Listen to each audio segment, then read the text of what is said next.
لیکن اصل میں وہ لوگ ہی بہترین ہیں، وہ لوگ ہی کامیاب ہیں جن کو اللہ اور اس کا رسول بہترین ہونے کا سرٹیفکیٹ عطا فرماتے ہیں۔ تو قرآن میں فرمایا کہ اس کتاب کا وارث ہم نے بنایا ہے۔ کتاب کس کی ہے؟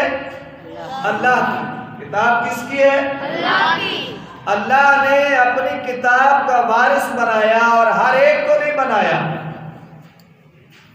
فرمایا اس کتاب کا وارث ہم نے اپنے خاص بندوں کو، نصطفینا من عبادنا، اپنے چنے ہوئے لوگوں کو، اپنے پیارے لوگوں کو، اپنے خاص لوگوں کو اللہ کریم نے اس کتاب کا وارث ہونے کا اعزاز انہیں عطا فرمایا ہے۔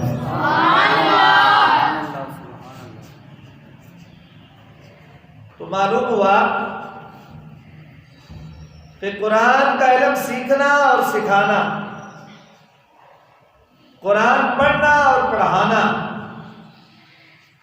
یہ کوئی معمولی اعزاز نہیں ہے۔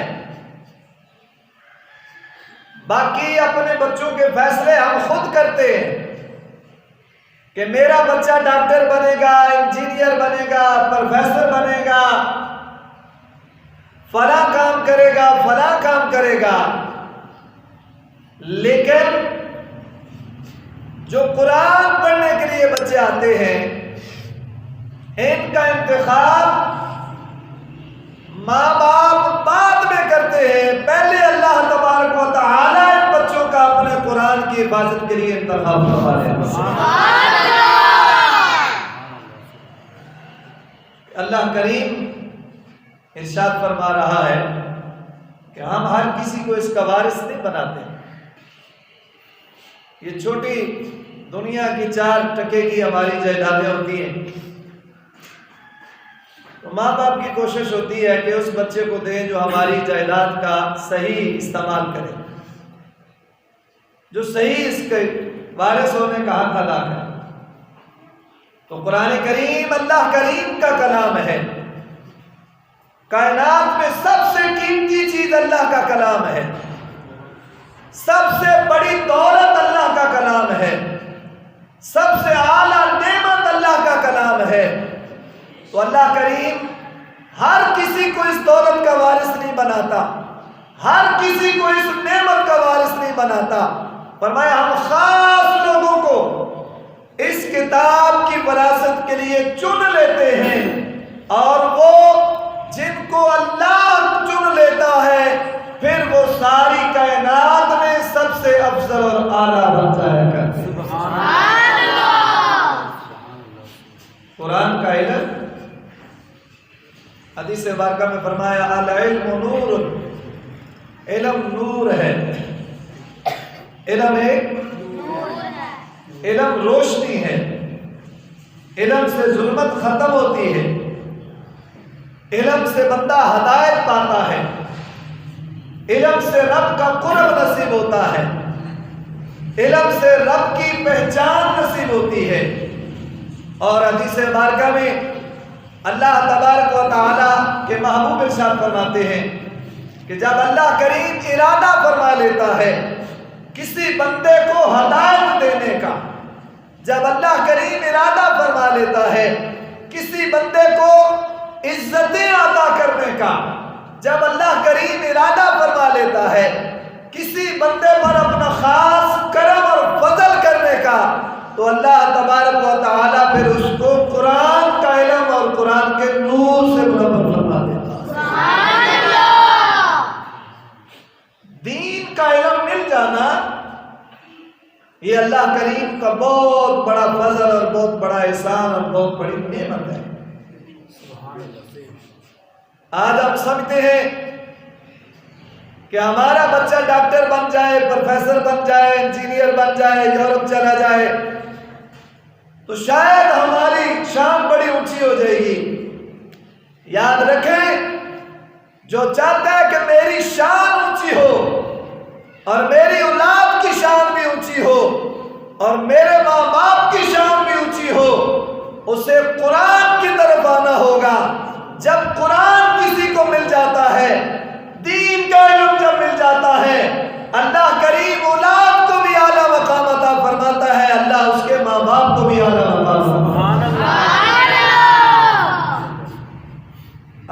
مبارکہ میں آقا کریم علیہ الصلوۃ والسلام فرماتے ہیں جو بندہ دین کے علم کے لیے گھر سے نکل پڑتا ہے، جو بچہ علم دین سیکھنے کے لیے گھر سے چلتا ہے، حضور فرماتے ہیں جب تک وہ دین سیکھنے کے لیے گھر سے نکلا رہتا ہے اس کا مقام ایسے ہی ہوتا ہے جیسے وہ اللہ کے راستے میں جہاد کے لیے نکلا ہوا ہے۔ جہاد والے کی طرح اللہ اس کو اجر و ثواب عطا فرماتا ہے۔ اور اگر دین کے راستے پہ چلتے ہوئے موت آ جائے تو مصطفیٰ کریم علیہ الصلوۃ والسلام فرماتے ہیں اللہ کریم اس کو موت کی شہادت کی عطا فرماتا ہے۔ اور اگر کوئی بندہ دین سیکھنے کے لیے نکلا، ارادہ تھا میں حافظ قرآن بنوں گا، میں عالم دین بنوں گا، میں مفتی بنوں گا، میں دین کی تبلیغ کا خادم بنوں گا، اور ابھی اس کی منزل پوری نہیں ہوئی، راستے میں اس کو موت آ گئی، حافظ قرآن کا ارادہ تھا حفظ نہیں ہوا موت آ گئی، عالم دین بننا چاہتا تھا دین مکمل نہیں ہوا موت آ گئی، میرے اور آپ کے کریم آقا فرماتے ہیں ایسے خوش نصیب جب اپنی قبر میں جاتے ہیں اللہ تبارک و تعالیٰ اپنے ملائکہ کی ڈیوٹی لگاتا ہے، فرشتوں میرے بندے کا ارادہ تھا کہ میں حافظ قرآن بنوں، میرے بندے کا ارادہ تھا کہ میں اپنے محبوب کا علم سیکھوں، اس کا وہ ارادہ دنیا میں پورا نہیں ہوا، تم قبر میں اس کو یہ تعلیم اس کو دینی ہے تاکہ کل محشر کے میدان میں جب میرا بندہ میرے محبوب کی بارگاہ میں جائے تو اس کو مکمل حافظ قرآن بھی ہونا چاہیے، مکمل عالم دین بھی ہونا چاہیے۔ بقیہ تعلیم کا انتظام پھر اللہ کریم قبر میں فرما دیتا ہے۔ یہاں ہمارے بچے پڑھتے تو مخیر حضرات جن کو اللہ کریم نے دنیا کی دولت دی ہے وہ ان بچوں کے انتظام کرتے ہیں، وہ ان کی بہترین جگہ کا انتظام کرتے ہیں، ان کے کھانے کا انتظام کرتے ہیں، ان کی سردی گرمی کتابیں قرآن قاعدے سپاروں کا انتظام کرتے ہیں۔ اللہ کریم ان کو بھی نوازتا ہے، ان کو بھی اجازت فرماتا ہے، ان کی بخشش کا سامان بھی بن جاتا ہے۔ اگر کوئی بچہ کوئی نوجوان دین کے راستے پر چلتے ہوئے اس کو موت آ جائے تو اللہ تبارک و تعالیٰ پھر خود قبر میں اس کے پڑھنے پڑھانے کا انتظام خود فرماتا ہے۔ علم دین سیکھنے اور سکھانے کا، قرآن پڑھنے اور پڑھانے کا جو اعزاز ہے یہ بہت اعلیٰ اعزاز ہے جس کو ہم نے بالکل نظر انداز کر دیا۔ ہر ایک چیز کے لیے ہمارے پاس وقت ہے لیکن قرآن پڑھنے اور پڑھانے کے لیے وقت نہیں ہے۔ بچوں کے سکول کی فکر ہے، ٹیوشن کی فکر ہے، کالج یونیورسٹی اور دنیا کی ڈگری کی فکر ہے۔ کاش کہ ہمارے دلوں میں اللہ کریم اس دین کی ڈگری کا جذبہ اور شوق پیدا فرمائے۔ سبحان اللہ۔ حدیث مبارکہ میں آتا ہے مسجد نبی شریف کا ماحول ہے، میرے اور آپ کے کریم آقا صلی اللہ علیہ وآلہ وسلم اپنے حجرہ مبارک سے نکلے، دیکھا مسجد نبی شریف میں صحابہ کرام کا جنب غفیر ہے، کچھ لوگ ادھر بیٹھے ہیں حلقہ بنا کر، کچھ لوگ یہاں بیٹھے ہیں حلقہ لگا کر۔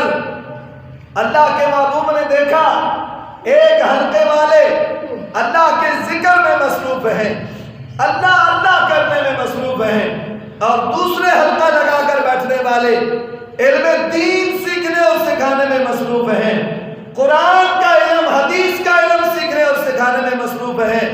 مصطفیٰ کریم ایک لمحے کے لیے ذکر کرنے والوں کے پاس رکے، سب کی نظریں حضور کے چہرے پہ لگی ہیں کہ آقا تشریف لائے ہیں، ہماری بزم کو اعزاز بخشیں گے، لیکن مصطفیٰ کریم نے ذکر والوں پر بھی نگاہ کرم فرمائی اور پھر آگے چل پڑے، وہاں تشریف فرما ہوئے جہاں علم دین پڑھا اور پڑھایا جا رہا تھا۔ حضور نے فرمایا انما بعثت معلما، ذکر کرنے والے بھی اچھے ہیں لیکن میں چونکہ معلم بنا کر بھیجا گیا ہوں، مجھے سب سے زیادہ دین سیکھ سیکھنے اور سکھانے والے پسند آیا کرتے ہیں۔ دین سیکھنے اور سکھانے والے کی محفلوں کو اللہ کے لاڈلے محبوب خود اپنی کرم نوازیوں سے نوازیں گے۔ مصطفیٰ کریم علیہ السلام کی حدیث مبارکہ ہے، آپ فرماتے ہیں اس دنیا میں دین کے علماء ان کی شان ایسے ہے جیسے آسمان پر 14ویں رات کا چاند چمک رہا ہوتا ہے۔ جو فضیلت 14ویں رات کے چاند کو سارے ستاروں پر اللہ کریم عطا فرماتا ہے، فرمایا میری امت میں اہل علم اور علماء حق کی شان اس طرح اللہ کریم ان کو عطا فرماتا ہے۔ سبحان اللہ۔ فرمایا دین پڑھنے والے طلباء ان کی مثال ایسے ہے جیسے آسمانوں پر ستارے چمک رہے ہوتے ہیں، یہ دین پڑھنے والے اسی طرح زمین پر چمک رہے ہوتے ہیں۔ دین پڑھنا اور پڑھانا یہ بڑے اعزاز کی بات ہے۔ آج ہماری نظروں میں ان کی دین پڑھنے والوں کی اتنی اہمیت نہیں ہے، لیکن میں اکثر کہتا ہوں کہ ہماری اوقات ہی کیا ہے کہ ہم کسی کو کوئی اہمیت دیں۔ ہماری اپنی اہمیت کوئی نہیں ہے، ہمارا اپنا کوئی مقام نہیں ہے، ہم نے کسی کو کیا دینا ہے۔ اصل عزت وہ ہے، اصل مقام وہ ہے جو اللہ اور اس کا رسول عطا کرے۔ تو آپ اس بات سے اندازہ لگائیں، میرے اور آپ کے کریم آقا صلی اللہ علیہ وسلم کی حدیث مبارکہ ہے کہ بچہ ابھی وہ حافظ قرآن نہیں ہوا، ابھی وہ عالم دین نہیں بنا، پہلے دن بچہ رحمانی قاعدہ یا نورانی قاعدہ سینے سے لگاتا ہے، گھر سے ارادہ کرتا ہے کہ میں مسجد میں جاتا ہوں، میں مدرسے میں جاتا ہوں، کسی استاد صاحب کے پاس، قاری صاحب کے پاس بیٹھ کر میں نے یہ قرآن پڑھنا اور پڑھانا اور سیکھنا ہے۔ میرے اور آپ کے کریم آقا فرماتے ہیں وہ قاعدہ سینے سے لگا کر گھر سے باہر نکلتا ہے، اس کا اعزاز یہ ہے، اس کی عزت یہ ہے، اس کا مقام یہ ہے، ابھی قاعدہ پڑھا نہیں ہے، قرآن حفظ کیا نہیں ہے، قرآن کو سمجھا نہیں ہے، ارادہ کیا ہے رب کے قرآن کی طرف جانے کا۔ مصطفیٰ کریم فرماتے ہیں جب وہ گھر سے نکلتا ہے اللہ تبارک و تعالیٰ کے نوری ملائکہ اس کے قدموں کے نیچے اپنے پر بچھا دیا کرتے ہیں۔ سبحان اللہ۔ ہمارا معیار یہ ہے، کوئی معزز مہمان آتا ہے، گاڑی سے اترتا ہے تو کوئی اس کے آگے پتیاں بچھاتا ہے، کوئی سرخ قالین بچھا دیتے ہیں، معزز مہمان ہیں۔ یہ وہ معزز مہمان ہیں، قرآن پڑھنے پڑھانے والے، قرآن سیکھنے اور سکھانے والے۔ ہم قدر کریں نہ کریں، اللہ اور اس کے رسول کی بارگاہ میں ان کا مقام یہ ہے، یہ گھر سے قدم بعد میں نکالتے ہیں، اللہ کے فرشتے ان کے قدموں کے نیچے پہلے اپنے پر بچھاتے ہیں۔ سبحان اللہ۔ ایک بادشاہ گزرا، آج لوگ بڑی باتیں کرتے ہیں، مدرسے میں چھوٹا سا کوئی واقعہ نظر آ جائے، کیونکہ میڈیا بھی ایسے بکاؤ مال ہے اور سارے ہر طرف دین دشمنی ہے، مدرسے کا چھوٹا سا واقعہ مل جائے 6 مہینے اس کی جان نہیں چھڑتی، بڑھا کر چڑھا کر دین کو بدنام کرنے کی کوشش کرتے ہیں۔ اور ہمارے کالجوں میں کیا نہیں ہو رہا، ہماری یونیورسٹیوں میں کیا نہیں ہو رہا، کسی سے بات چھپی ڈھکی ہے؟ کون سا ایسا سکول، کالج یا یونیورسٹی ہے یہاں سر عام میں حیائی نہیں ہوتی؟ ان کو اس لیے نہیں اچھالا جاتا کہ وہاں بڑے بڑے مچھندر اور بغیرت ظالم لوگ بیٹھے ہوتے ہیں۔ یہ دین کو اتنا مزاج بنا دیا ہم نے۔ یہی وہ بچے ہیں جو کل آ کر اس قوم کے امام بنیں گے، دین کو سنبھالیں گے۔ آج اب ان کا مذاق اڑاتے ایک بادشاہ گزرا ہے، نظام الملک اس کا نام تھا۔ اس کے دل میں خیال آیا کہ دنیا کے بڑے بڑے ادارے ہیں، بڑی بڑی یونیورسٹیاں ہیں، کیوں نہ میں ایک دین کا ادارہ بنا دوں۔ بادشاہ تھا، حکم کر دیا، بڑی بلڈنگ بن گئی، ادارہ بن گیا، اعلان ہو گیا، بچے آگے پڑھنے لگ پڑے، کوئی قرآن پڑھتا ہے، کوئی حدیث پڑھتا ہے، کوئی فقہ پڑھتا ہے۔ اس نے کچھ عرصے کے بعد اپنے وزیروں کو بھیجا، جاؤ ذرا مدرسے کی خبر لے کے آؤ، رپورٹ لے کے آؤ، کیسا نظام چل رہا ہے، کیا ہو رہا ہے۔ تو گئے، واپسی انہوں نے رپورٹ دی، انہوں نے کہا جی کوئی حال نہیں ہے مدرسے کا، کوئی نظام نہیں ہے، کوئی پڑھنے کا ذوق شوق کوئی نہیں ہے، ایسے ہی بس تمہارا خرچہ ہو رہا ہے، تمہارے لاکھوں روپے ماہانہ خرچ ہوتے ہیں، مدرسے میں کوئی بہترین نظام نہیں ہے، کوئی بچوں کے اندر ذوق شوق نہیں ہے پڑھنے پڑھانے کا۔ اس نے کہا اچھا چلو میں کبھی خود چکر لگاتا ہوں۔ 2-4 دن کے بعد وہ بادشاہی لباس اتارا، عام کپڑے پہنے، حلیہ بدل لیا اور جا پہنچا مدرسے میں۔ بچے پڑھ رہے ہیں، ادھر کلاس لگی ہے، ادھر لگی ہے، ادھر لگی ہے۔ ایک کلاس کے بعد السلام علیکم، آگے سے جواب آیا وعلیکم السلام۔ بادشاہ سلام علیکم بچے کے پاس، بیٹا کیا پڑھ رہے ہیں؟ جی میں دین پڑھ رہا ہوں۔ دین پڑھ کر کیا کریں گے؟ اس نے کہا جی میرا ابا مفتی ہے، میرے والد صاحب مفتی ہیں، میں اس لیے دین پڑھ رہا ہوں کہ کل میں بھی مفتی بن جاؤں گا۔ کس نے کہا جی میرے والد صاحب خطیب اعظم ہیں، میں اس لیے دین پڑھ رہا ہوں کہ میں بھی کل شہر کا خطیب اعظم بنوں گا۔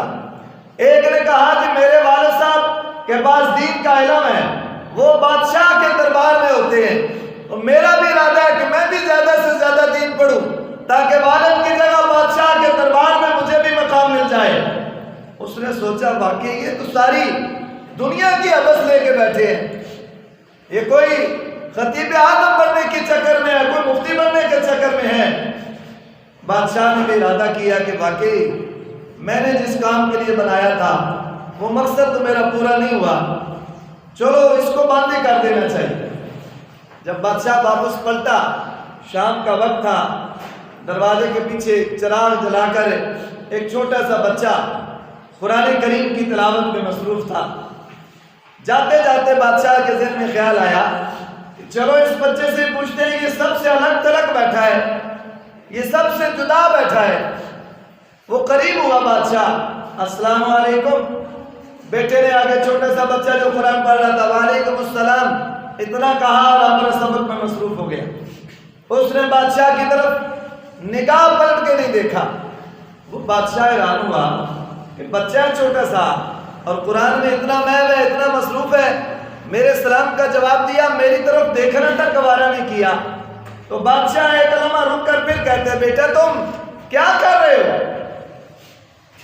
وہ دین پڑھنے والا بچہ آگے سے کہتا ہے جناب آپ دیکھ نہیں رہے، میں رب کا قرآن پڑھ رہا ہوں۔ انہوں نے کہا جی قرآن پڑھ کر کیا کرو گے؟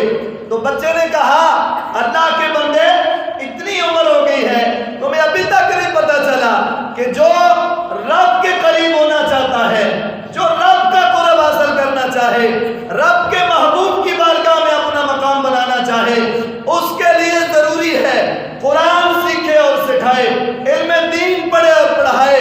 میں اس لیے قرآن میں مصروف ہوں کہ یہ قرآن کا علم ملے گا، مجھے رب بھی مل جائے گا، رب کا محبوب محمد عربی بھی مل جائے گا۔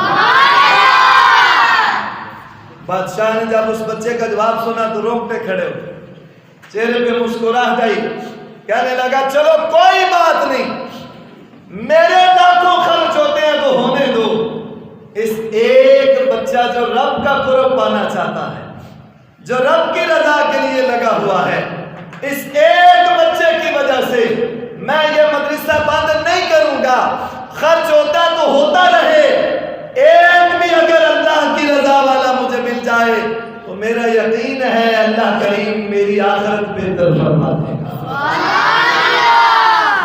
وہ بچہ جو اس وقت قرآن پڑھ رہا تھا، پھر ایک وقت آیا کہ وہ اس زمانے کا امام امام غزالی کے نام سے اوپر کر پھر پوری دنیا کے سامنے پیش ہو.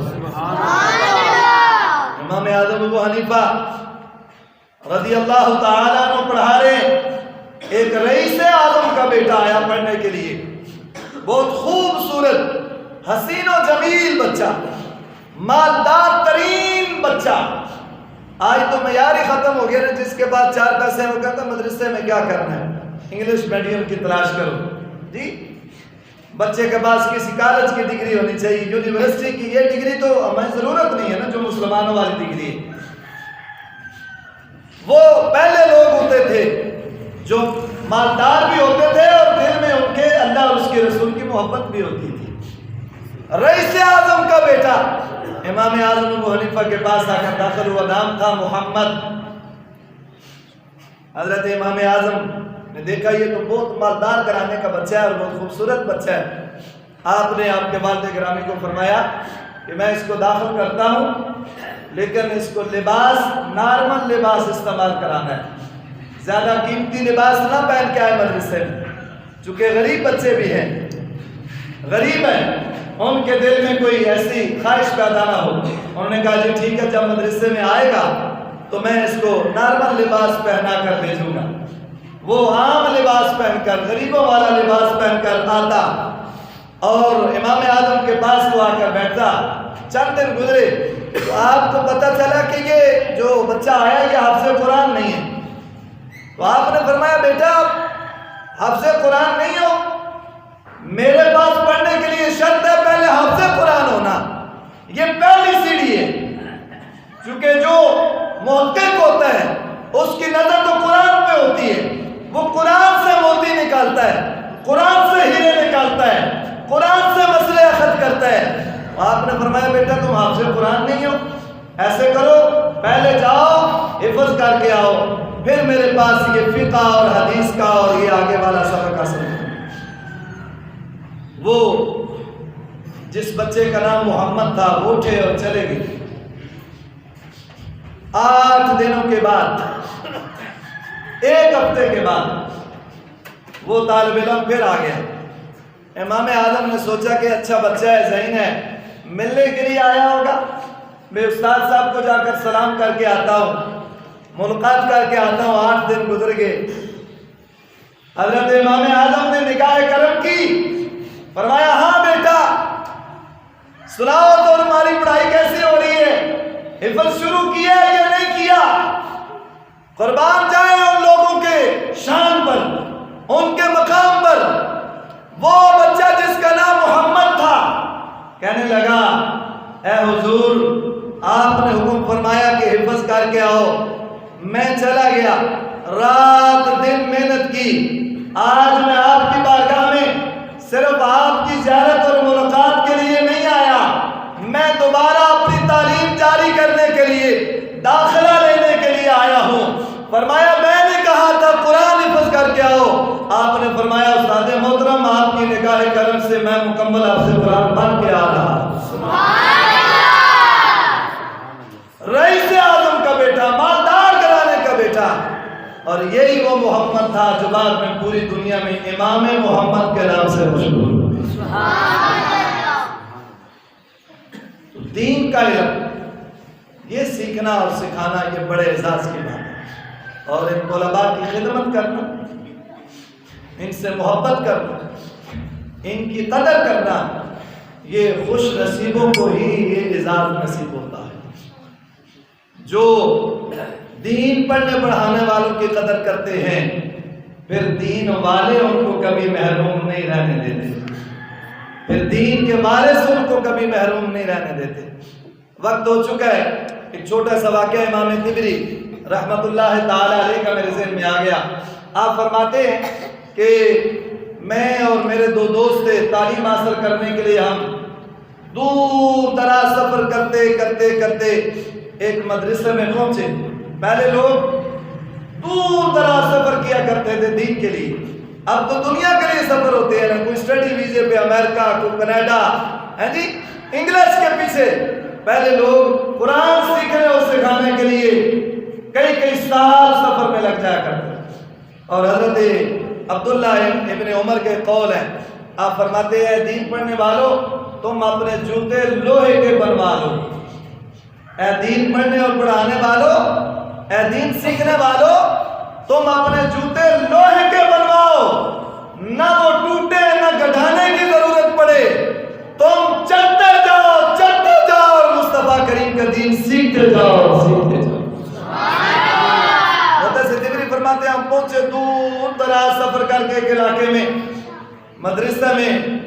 بہت دل خوش ہوا، استاد صاحب پڑھا رہے تھے، ہم نے بھی حاضری دی. کہا جناب دین 2 سال کا کورس کرنا چاہتے ہیں. مدرسے والوں نے کہا جی داخلہ تو مل سکتا ہے لیکن کھانے کا انتظام ہمارے پاس نہیں ہے.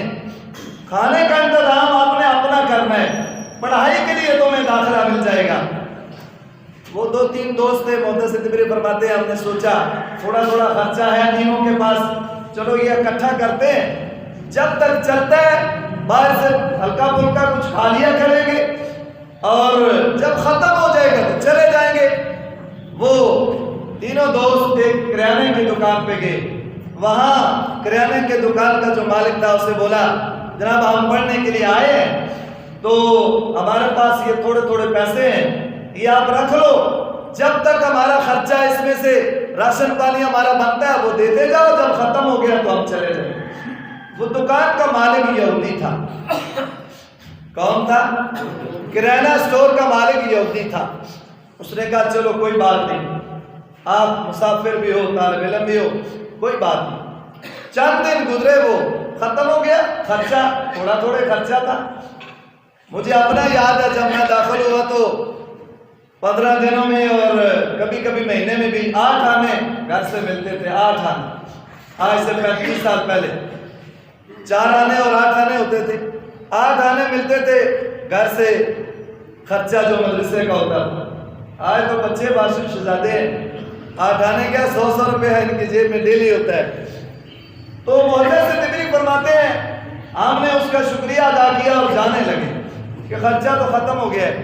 وہ یہودی تھا، اس نے کہا نہیں کوئی بات نہیں، میں حضرت موسیٰ کا امتی ہوں، آپ محمد عربی کے امتی ہو، تو میں بھی تو کسی نبی کا ماننے والا ہوں، آپ محمد کے ماننے والے ہو، تو کوئی بات نہیں، آپ ایسے کرو اپنی تعلیم جاری رکھو، اپنا کورس پورا کرو، میں تمہارا کھاتا لکھتا جاتا ہوں، جب تمہاری تعلیم مکمل ہو جائے تو تم محنت مزدوری کر کے تو میرے پیسے واپس لوٹا دینا، میں تم سے مطالبہ نہیں کروں گا. انہوں نے کہا چلو اچھا ہو گیا، یہ تو حوصلہ ہوا. تعلیم جاری رکھی، 2 سال 3 سال کا کورس مکمل ہوا.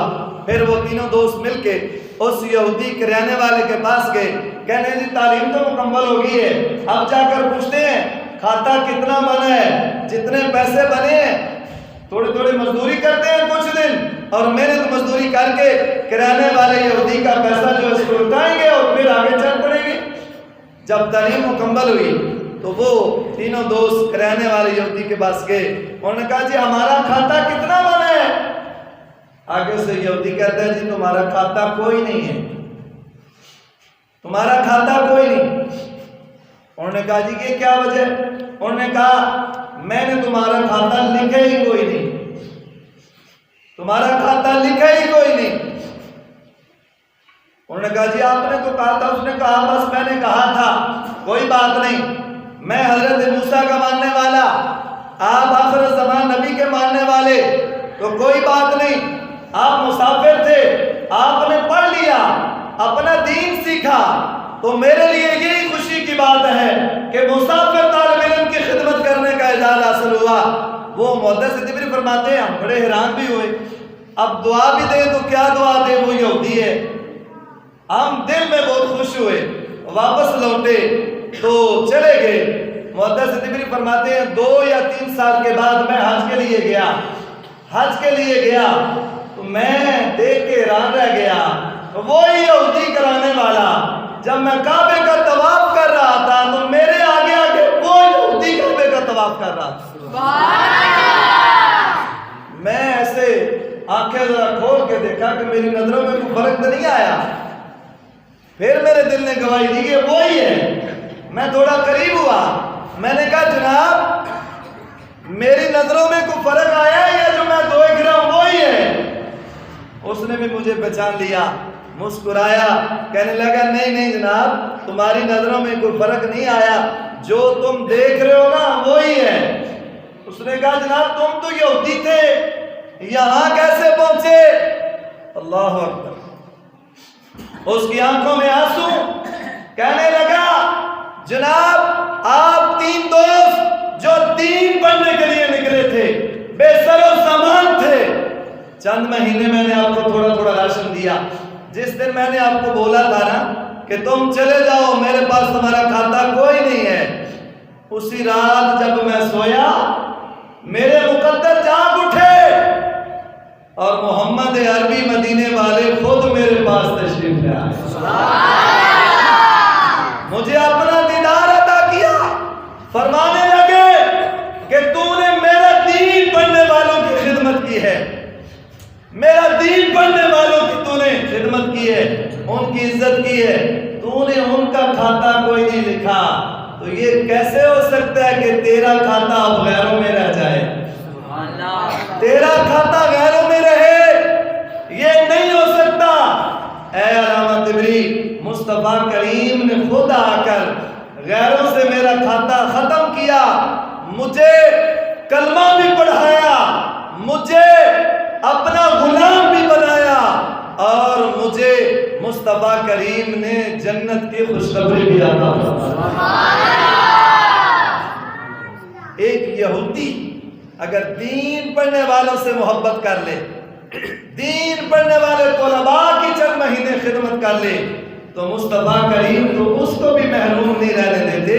اگر حضور کا امتی کلمہ پڑھنے والا اہل ایمان دین پڑھنے والوں کی اگر خدمت کر لے، ان کی عزت کر لے، ان سے پیار کر لے، تو وہ کیسے مصطفیٰ کریم کے کرم نوازی سے محروم رہ سکتا ہے؟ اس لیے میرے بھائیوں، آؤ دین کی طرف آؤ، یہی ساری پریشانیوں کا حل ہے، یہی دکھوں کا سارے دکھوں کا علاج ہے۔ قرآن پڑھو، قرآن پڑھاؤ، دین سیکھو، دین سیکھنے کی طرف آؤ، خود بھی اور اپنی اولادوں کو بھی، اور جہاں جہاں مدارس ہیں ان کے دست و بازو بنو، ان بچوں کی ضرورتوں کو پورا کرو۔ اللہ کریم نے آپ کو وقت دیا ہے تو وقت دو، دولت دی ہے تو دولت کے ذریعے ان کے خدمتگار بن جاؤ، انشاءاللہ جہاں ان کا بیڑا پار ہوگا وہاں ان کے ساتھ ان کے خدمتگاروں کا بھی بیڑا پار ہو جائے۔ اللہ ہم سب کو عمل کرنے کی توفیق عطا فرمائے۔